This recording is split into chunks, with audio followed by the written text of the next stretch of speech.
Hello students, I am again back with part 2 of chapter number 6, Asia, Land, Climate and Natural Vegetation. Students, I hope you all have seen part 1 of this chapter. If not, do watch it. Students, till here we have completed everything in part 1. We'll start part 2 with Great River Valleys. ठीक है बात चलो। तो अगर हम बात करें कि कितनी रिवर यहाँ से ओरिजिनेट होती हैं तो बच्चा वो बहुत सारी है, पानी की कोई कमी नहीं है हमारे एशिया में। चलो, तो एशिया के स्नो कवर्ड माउंटेन से, सेंट्रल हाईलैंड के प्लेट्यूज से बहुत सारी रिवर का ओरिजिनेशन होता है। कुछ river snow covered mountain area से निकलती हैं तो कुछ रिवर सेंट्रल हाईलैंड के प्लेट्यू से निकलती हैं। ठीक हुई बात। ये रिवर अपने साथ क्या लेके आती हैं, बहुत बड़ा एल्यूवियम डिपॉजिट। सपोज करो इस माउंटेन जहाँ पर आइस कवर है, ठीक है, यहाँ से कोई रिवर ओरिजिनेट हो रही है तो वो अपने साथ क्या लेके आती है, बहुत सारी जगह की टॉप सॉइल, और इस एल्यूवियम डिपॉजिट से बना देती है बड़े बड़े फर्टाइल प्लेन्स जहाँ पर एग्रीकल्चर बहुत अच्छा होता है। चलो, जो ग्रेट रिवर वैलीज हैं वो लोकेटेड है बच्चा सेंट्रल हाईलैंड और सदर्न प्लेट्यू के बीच में। ये रहे सेंट्रल हाईलैंड, ये रहे सदर्न प्लेट्यू, और इनके बीच में आपको बहुत सारी क्या मिलेंगी, रिवर वैलीज। चलो, तो पहली जो रिवर वैली हम लोग पढ़ने वाले हैं वो है टिग्रिस यूफ्रेटिस वैली। ये दो रिवर बनाती है, एक का नाम है टिग्रिस, दूसरी है यूफ्रेटिस। ये कहाँ पर सिचुएटेड है, इराक में।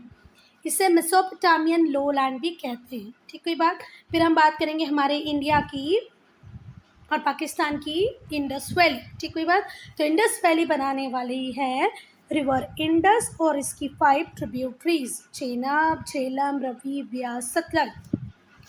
एक इंडस रिवर है जिसे सिंधु रिवर भी कहा जाता है। तो सिंधु रिवर अपने साथ 5 उसकी जो ट्रिब्यूटरीज हैं, चेनाब, झेलम, रवि, ब्यास, सतलज, इनके साथ बनाती है इंडस वैली, जिसका मैक्सिमम पार्ट पाकिस्तान में है, थोड़ा सा ही बस इंडिया में है। उसके बाद हम लोग देखेंगे गंगा ब्रह्मपुत्र वैली। ये इंडिया के बहुत बड़े पार्ट को ऑक्यूपाई करती है, साथ ही साथ बांग्लादेश के भी। ये जो प्लेन है ये बनाए हैं रिवर गंगा ने, रिवर ब्रह्मपुत्र ने। देखो, गंगा ब्रह्मपुत्र वैली जो है वो एक लार्ज एरिया को कवर करती है, इंडिया और बांग्लादेश के। अब ये जो बड़े एरियाज़ हैं ये बनाने वाली भी खुद यही हैं, गंगा है, ब्रह्मपुत्र है, और इनकी बहुत सारी ट्रिब्यूटरीज हैं। अब ग्रेट प्लेन ऑफ चाइना की बात करेंगे तो ग्रेट प्लेन ऑफ चाइना बनाने वाली 3 मेजर रिवर हैं, वो है हुआंग हो, यांग्स एंड शीकियांग। अगर कोई पूछे शीकियांग रिवर की कहाँ से है तो वो पहले याद आ जाएगा आपको कि चाइना की बात हो रही है ना। चलो, तो बताओ मुझे ग्रेट प्लेन्स ऑफ चाइना बनाने वाली 3 रिवर हुआंग हो, यांग्स एंड शीकियांग। चलो, इरावेडी सल्वीन वैली कहाँ पर है बच्चा, म्यांमार में, ध्यान रखना। इरावेडी एंड साल्वीन वैली कहाँ पर है, म्यांमार में है। Mekong valley Indo China peninsula पे है। आमूर वैली जिसे हम मंचूरियन प्लेन भी कहते हैं, ये कहाँ पर है, ये भी एक इम्पॉर्टेंट रिवर वैली है एशिया की। ठीक है बात। इरावडी साल्वीन कहाँ मिलेगी तुम्हें, म्यांमार में। मैकोंग वैली कहाँ मिलेगी, इंडो चाइना पेनिनसुला पे मैकोंग वैली। फिर आमूर वैली जिसे हम मंचूरियन प्लेन भी कहते हैं, and the Amur Valley, also known as Manchurian Plain, are other important river valley of Asia. अब आइलैंड ग्रुप्स को पढ़ेंगे। बहुत सारी आइलैंड कंट्रीज़ हैं ईस्ट और साउथ ईस्ट एशिया में, ईस्ट में भी और साउथ ईस्ट एशिया में भी बहुत सारी आइलैंड नेशंस हैं। बहरीन मिलेगा आपको पर्शियन गल्फ में, श्रीलंका मिलेगी इंडियन ओशन में, इंडोनेशिया इंडियन ओशन में भी है, और बच्चा थोड़ा सा पार्ट इसका पैसिफिक ओशन में भी है। फिलीपींस, ताइवान, जापान, ये पूरी तरह पैसिफिक ओशन में है। अब आर्कीपेलगो किसको कहते हैं बच्चा, group of island is called archipelago. जो इंडोनेशियन आर्कीपेलगो है वो लार्जेस्ट है वर्ल्ड में, वर्ल्ड का सबसे बड़ा जो आर्कीपेलगो है, ग्रुप ऑफ आइलैंड है, वो है इंडोनेशिया। इसके अंदर आएंगे बोर्नियो, सुमात्रा, जावा, सुलवेसी, बाली, तिमोर, ठीक है, और भी छोटे छोटे आइलैंड्स हैं। अब हम बात करेंगे हमारे इंडियन आइलैंड की। तो इंडियन आइलैंड में है लक्षद्वीप जो कि अरेबियन सी में, अंडमान एंड निकोबार है बे ऑफ बंगाल में। ठीक है बात। कुरिल आइलैंड्स हैं पैसिफिक ओशन में जिनका एडमिनिस्ट्रेशन है रशिया के पास। तो इंडिया के 2 island groups Lakshadweep and Andaman and Nicobar. Lakshadweep कहाँ पर है, तो लक्षद्वीप है बेटा अरेबियन सी में। अंडमान एंड निकोबार कहाँ पर है? बे ऑफ बंगाल में। ये दोनों इंडिया के हैं। कुरिल आइलैंड को एडमिनिस्टर कौन करता है? Russia. Most of the island have been formed because of submergence of fold or volcanic mountain. Fold mountains, volcanic mountain बच्चा जब पानी के अंदर सबमर्ज कर गए और इनका टिप तो विद द टाइम एयर से, वाटर से, विंड से इनका टिप तो टूट ही जाता है। तो ये क्या बन गया बच्चा? फिर आइलैंड बन गए। ठीक है बात। जैसे हमारे इंडिया का जो इंदिरा पॉइंट है बेटा, वो कहाँ चला गया है? अब पानी के अंदर सबमर्ज कर गया है ना। वैसे ही जब बड़े बड़े माउंटेन्स जो बहुत पुराने हो जाते हैं, जिनका पीक ऑलरेडी टूट जाता है, समझो अभी ऐसे बच्चे हैं और ये अगर पानी के अंदर चले जाएं तो ये यहाँ पर क्या बना देते हैं? आइलैंड। चलो, और आइलैंड्स के ऊपर आपको एक्टिव वॉल्केनोज भी मिलेंगे। सम ऑफ दीज आइलैंड, इनमें से जितने आइलैंड की हमने बात की उसमें से कुछ पे एक्टिव वॉल्केनो मिलेगा। हम चेक पॉइंट पढ़ेंगे अब। तो चेक पॉइंट में हम लोग क्या पढ़ेंगे? देखो, जो टिग्रिस और यूफ्रेटिस वैली है वो इराक में है। बहरीन आपका पर्शियन गल्फ में है। बहरीन कहाँ पर है? पर्शियन गल्फ में है। ग्रेट प्लेन ऑफ चाइना बनाने वाली रिवर्स हैं हुआंगो, येंग्स एंड सिकियांग। जो प्लाट्यू ऑफ पेनिनसुलर इंडिया है उसके स्टेप एजेस हैं बे ऑफ बंगाल कोस्ट पे और स्लोप्स हैं अरेबियन सी पे। बिल्कुल नहीं, देखो हमारी कृष्णा, गोदावरी, कावेरी, कृष्णा, गोदावरी, ये सारी रिवर कहाँ पर ड्रेन करती हैं? बे ऑफ बंगाल में।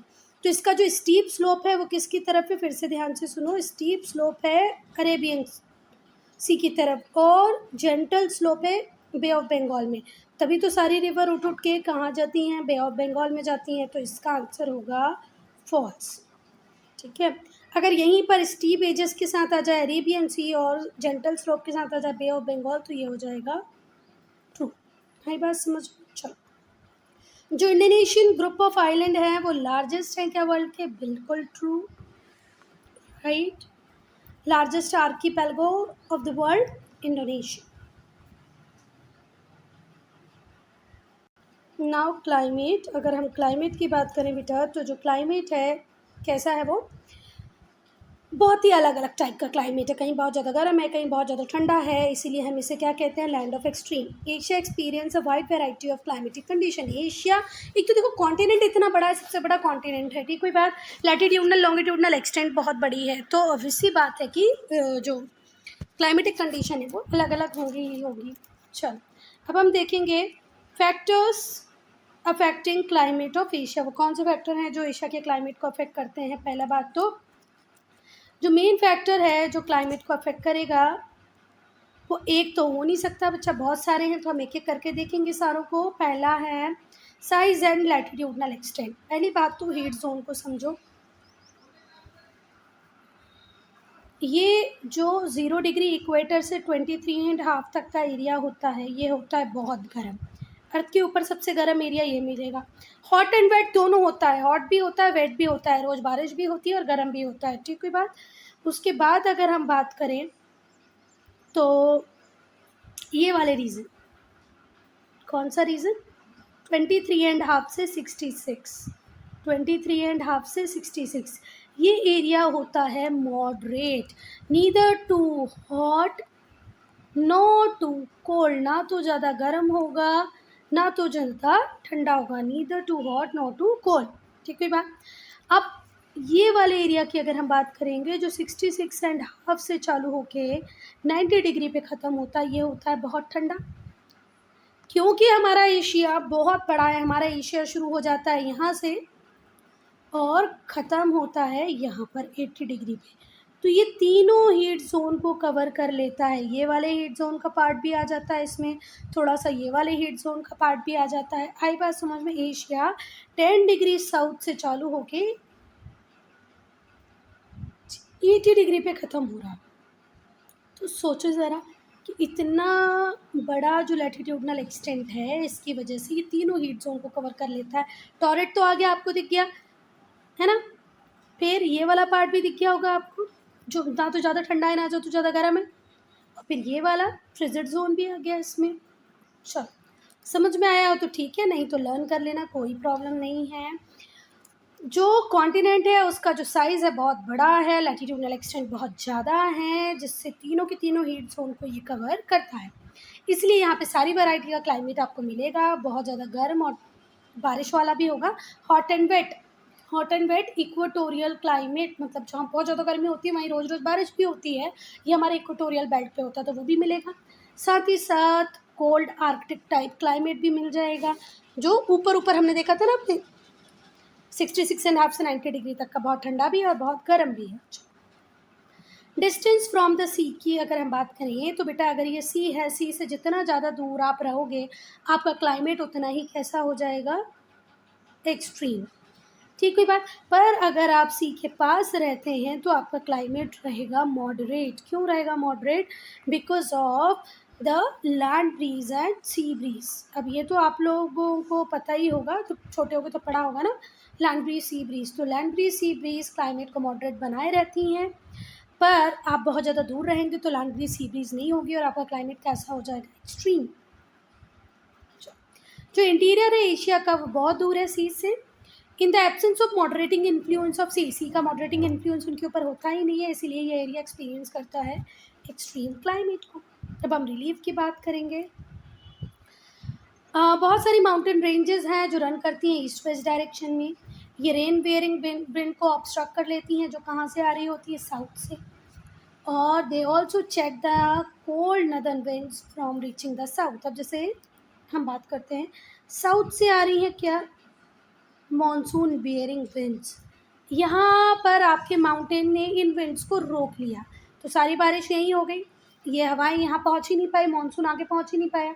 ऐसे यहाँ से बहुत ठंडी हवाएं आ रही थी, उन ठंडी हवाओं को भी किसने रोक लिया, माउंटेन ने। तो यहाँ पर वो ठंडी हवाएं आके अपना इन्फ्लुएंस नहीं डाल पाई। तो ईस्ट वेस्ट डायरेक्शन में जो माउंटेन है वो रेन बियरिंग विंड को रोक लेते हैं, जो कहाँ से आ रही थी, साउथ से। इसी तरीके से जो कोल्ड नदर्न विंड्स हैं उन्हें भी साउथ में नहीं पहुँचने देते हमारे माउंटेन्स। अब विंड्स की बात करेंगे तो जो मानसून विंड्स हैं, जिन्हें हम seasonal reversal of wind direction भी कहते हैं। देखो अगर हम इंडिया की बात करें तो इंडिया में भी एक बार हवाएं देखो तेजी तेजी से ऐसे चलती हैं, ऊपर की तरफ आ रही हैं, ठीक है बात। और एक टाइम आएगा जब ये विंड्स इस डायरेक्शन में चलेंगी, इसी को बोलते हैं सीजनल रिवर्सल ऑफ विंड। ठीक है, जब मानसून आता है तो हवाएं इस तरीके से चलती हैं और जब मानसून जाता है तो हवाएं ऐसे चलती हैं। ये भी रेनफॉल की डिस्ट्रीब्यूशन को अफेक्ट करती हैं एशिया के बहुत बड़े पार्ट में। मैंने इंडिया का एग्जांपल देखिए बताया, होता ऑलमोस्ट एशिया में भी यही है। ओशन करेंट्स देखेंगे, अगर आप एक ऐसे एरिया में रहते हो जहाँ पर वार्म ओशन करेंट्स आती हैं तो आपका जो एरिया है वो कैसा हो जाएगा, थोड़ा सा गर्म। आप अगर एक ऐसे एरिया में रहते हैं जहाँ कोल्ड करंट आती है, कोल्ड वार्म बोल रही हूँ, भगवान, कोल्ड करेंट्स आती है तो आपका एरिया हो जाएगा ठंडा। चलो, तो जो ओशन करेंट्स हैं जैसे वार्म कुरुशियो और कोल्ड ओयाशियो, ये भी क्लाइमेट को एशिया के इन्फ्लुएंस करती हैं, particularly along the eastern coastal margin. जो ईस्ट कोस्ट है एशिया का, उस पे इनका इन्फ्लुएंस बहुत ज़्यादा है। किनका? हॉट और कोल्ड वार्म करेंट्स का। कुरुशियो वार्म करेंट है और कोल्ड ओयाशियो, ठीक है। चलो, अब हम टाइप्स ऑफ क्लाइमेट की बात करेंगे। आपको एशिया में वैरायटी में टेम्परेचर मिलेगा, रेनफॉल कंडीशन मिलेंगी, ठीक है बात। चलो, the great variety of temperature and rainfall conditions that are found in Asia can be grouped under different climatic types. जितनी भी टाइप का रेनफॉल कंडीशन या टेम्परेचर की कंडीशन मिलती है उसके हिसाब से हमने डिफरेंट क्लाइमेटिक टाइप में उन्हें बांट दिया है। As the natural vegetation and wild life, क्योंकि जो नेचुरल वेजिटेशन होगा, जो वाइल्ड लाइफ होगी, वो भी पूरी तरह किस पे डिपेंड करती है बेटा, क्लाइमेट पे। ये देखो एक्सटेंशन किसका, एशिया का। ये तो आ गया पूरा आपका कौन से जोन में, टेम्परेट जोन में, ठीक है बात। ये थोड़ा सा रीजन चला गया आपका फ्रिजिड जोन में। फ्रिजिड जोन में मतलब बहुत ठंडा, ये मॉडरेट। और फिर ये रीजन जो है आपका यहाँ से लेकर यहाँ तक का ये हो गया वेरी हॉट। आई बात समझ में क्या? देखो इक्वेटर के पास 23.5 तक होता है, ये ट्रॉपिक ऑफ कैंसर 23.5 तक बहुत गर्म, तो ये बहुत गर्म हो गया, ये मॉडरेट हो गया और ये बहुत ज़्यादा ठंडा हो गया। ठीक है बात। अब बेटा क्लाइमेटिक कंडीशन पे ही डिपेंड करता है उस पर्टिकुलर एरिया का फ्लोरा और फौना। फ्लोरा अगर हम बात करें तो फ्लोरा हम किसको कहते हैं बच्चा? फ्लोरा हम कहते हैं वेजिटेशन, ठीक है, प्लांट लाइफ, ट्रीज, वो। और फौना मतलब एनिमल्स। तो अलग अलग क्लाइमेटिक कंडीशन में अलग अलग टाइप का आपको फ्लोरा मिलेगा, अलग टाइप का आपको फौना मिलेगा, प्लांट और एनिमल बिल्कुल अलग मिलेंगे। The table below gives us glimpse in each climatic reason of Asia which is specific feature. अलग अलग क्लाइमेटिक रीजन को पढ़ेंगे अभी हम टेबल में और डिफरेंट इसके स्पेशल फीचर्स देखेंगे। पहला क्लाइमेटिक टाइप जो हम पढ़ेंगे वो है इक्वेटोरियल। एरियाज जहाँ पर इक्वेटोरियल क्लाइमेट मिलेगा आपको वो है Indonesia, Malaysia, parts of Philippines. Climate कैसा होता है बच्चा? क्लाइमेटिक टाइप था इक्वेटोरियल। क्लाइमेट कैसा है? हॉट, वेट, बहुत ज़्यादा हाई टेम्परेचर होगा, हाई कन्वेंशनल रेनफॉल होगी, दिन के 4 बजे रोज़ बारिश होती है इस एरिया में। कहाँ पर? इक्वेटोरियल एरिया में। नेचुरल वेजिटेशन कैसे होंगे? इक्वेटोरियल डार्क डैम्प रेन फॉरेस्ट होंगे, बहुत डार्क, बहुत डेंस एवरग्रीन ट्रीज आपको यहाँ देखने को मिलेंगे जिनकी लीव्स ब्रॉड होंगी, जो कैनोपी फॉर्म कर लेंगी। कैनोपी फॉर्म मतलब जैसे एक ये पेड़ था, दूसरा पेड़, तीसरा पेड़। इस वजह से क्या होता है, जो सनलाइट होती है वो अंदर पेनिट्रेट कर ही नहीं पाती, क्योंकि पेड़ यहाँ पर इस तरीके से कैनोपीज बना लेते हैं। Broad leaves that form canopy and dense undergrowth of lianas and creepers। ठीक है, जो क्रीपर्स मतलब ऐसे ऐसे फैलने वाली जो लताएं होती हैं ना, क्लाइंबर्स नहीं, क्रीपर्स जो ज़मीन पर ही फैलते हैं, जैसे पम्पकिन वगैरह का होता है वैसे। पम्पकिन एग्जाम्पल है, पम्पकिन यहाँ होता नहीं है। चलो कॉमन ट्रीज कौन कौन से होंगे यहाँ पर? एबॉनी है, महोगैनी है, cinchona, rosewood, hardwood trees, mangrove trees near coastal areas. Hardwood trees हैं कौन कौन से? एबॉनी, सिनकोना, रोजवुड, महोगैनी। और कोस्टल एरिया में आपको मैंग्रोव ट्रीज भी मिल जाएंगे। अब हम वाइल्ड लाइफ को देखेंगे। तो वाइल्ड लाइफ देखो, जितने ज़्यादा डेंस फॉरेस्ट होंगे उतनी ज़्यादा वाइल्ड लाइफ होगी, है ना। पेड़ों के बिना तो वाइल्ड लाइफ नहीं हो सकती, तो वाइल्ड लाइफ भी यहाँ बहुत अच्छी होगी। Monkey, sloth, tree frogs, tree lizard, tree iguanas, crocodile, snake, ये सब आपको यहाँ पर मिल जाएंगे। अगर आपने इग्वानास को नहीं देखा है तो देख लें।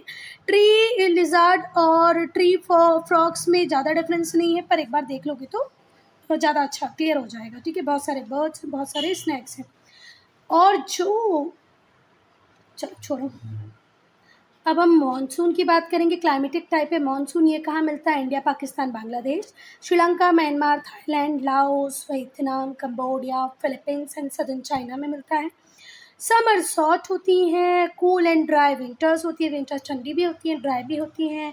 जो साउथ वेस्ट मॉनसून होता है, blow from the sea and bring rainfall. South west monsoon की जो हवाएं हैं वो सदर्न साइड से आती हैं, ओशन के ऊपर से आती हैं, और जब उन्हें बैरियर मिलते हैं माउंटेन्स के तो वो देती हैं हमें heavy rains. Windward side of mountains receive more rainfall. जैसे ये देखो यहाँ पर हैं आपके, सपोज करो इंडिया का ये वाला पार्ट में वेस्टर्न घाट्स की बात कर रही हूँ, तो ये वेस्टर्न घाट से अब यहाँ से हवाएं आ रही हैं, यहाँ से हवाएं आ रही हैं, ये इनसे टकरा के सारी रेनफॉल यहीं दे देंगे, तो यहाँ पर होगी ज़्यादा रेनफॉल, और यहाँ जो हवाएं जाएंगी अंदर वो हो जाएंगी सूखी, ड्राई।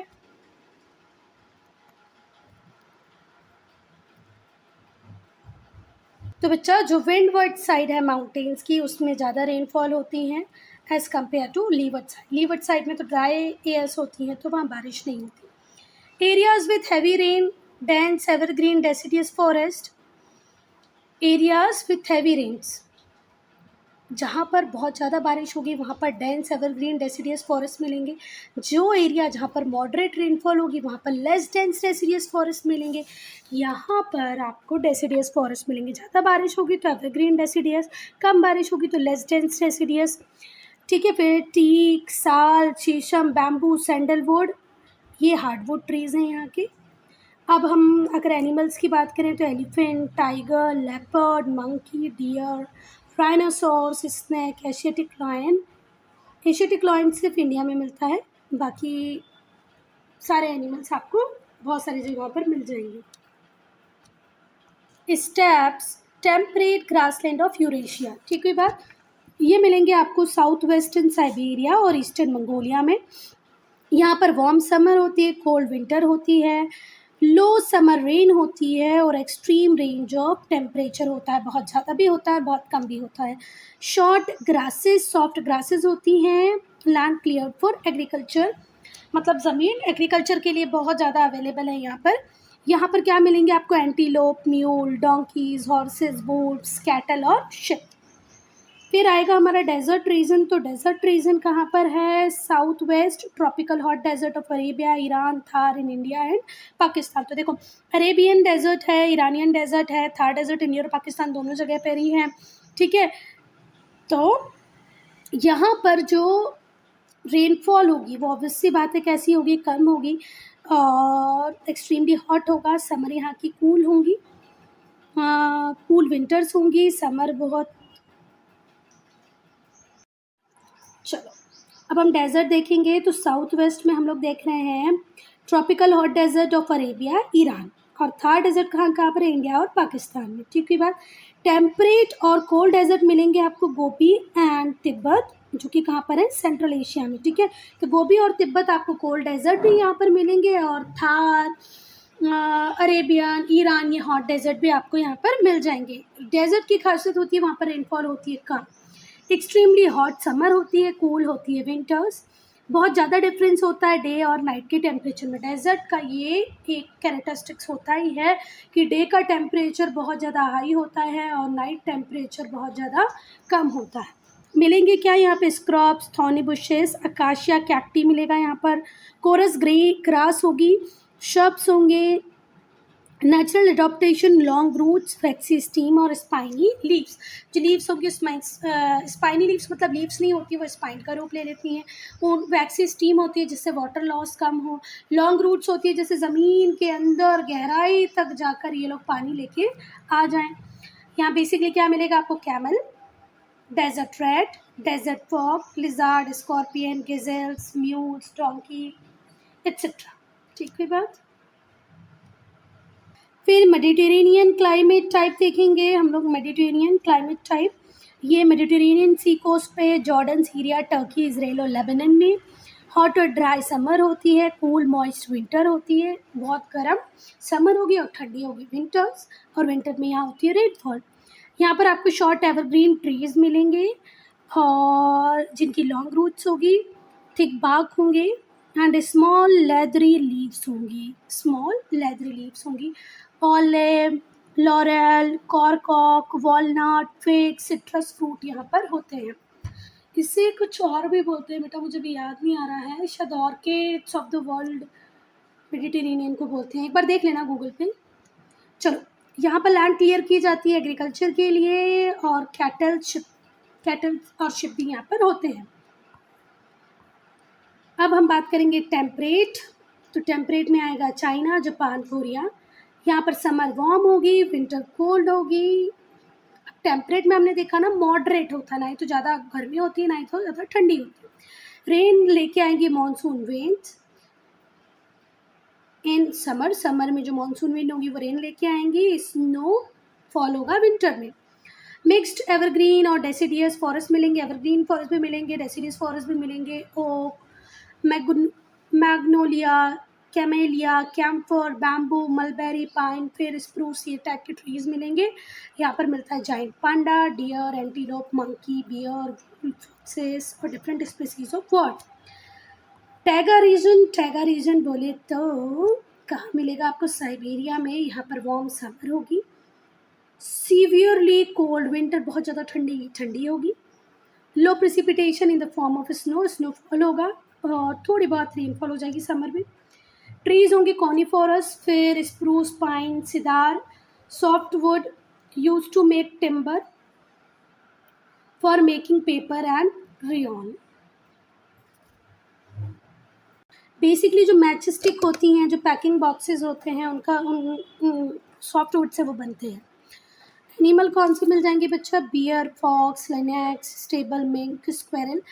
इन सब का फोटो एक बार गूगल पे देख लो तो कम से कम याद रहेगा कि सेबल क्या है, मिंक क्या है, स्क्वेरल क्या है।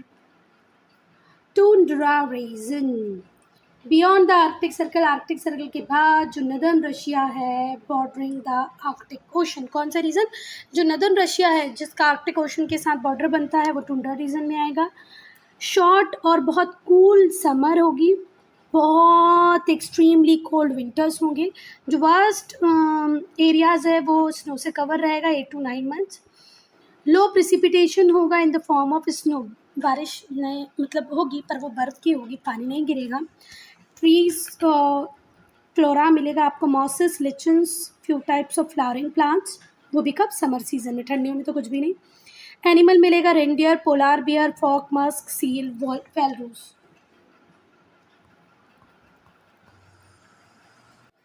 चेक पॉइंट, तो चेक पॉइंट में टीक, साल, शीशम हमें कहाँ मिलेगा? मानसून रीजन में। एनिमल जो टुंड्रा रीजन में मिलते हैं वो रेंडियर एंड पोलार बियर। फिर Mediterranean region receives rainfall in winter. Mediterranean जो रीजन है उसे रेनफॉल मिलती है विंटर्स में।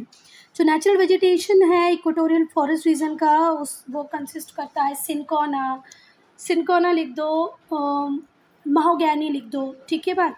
फिर most of the mountain ranges of Asia run in north south direction. बिल्कुल गलत है, फॉल्स है ये, नॉर्थ साउथ डायरेक्शन में नहीं रन करती हैं। और Asiatic lion is found only in India. बिल्कुल सही है, बिल्कुल true. Students, I am ending this video here. Only if you have any doubt, any problem, to write in the comment section.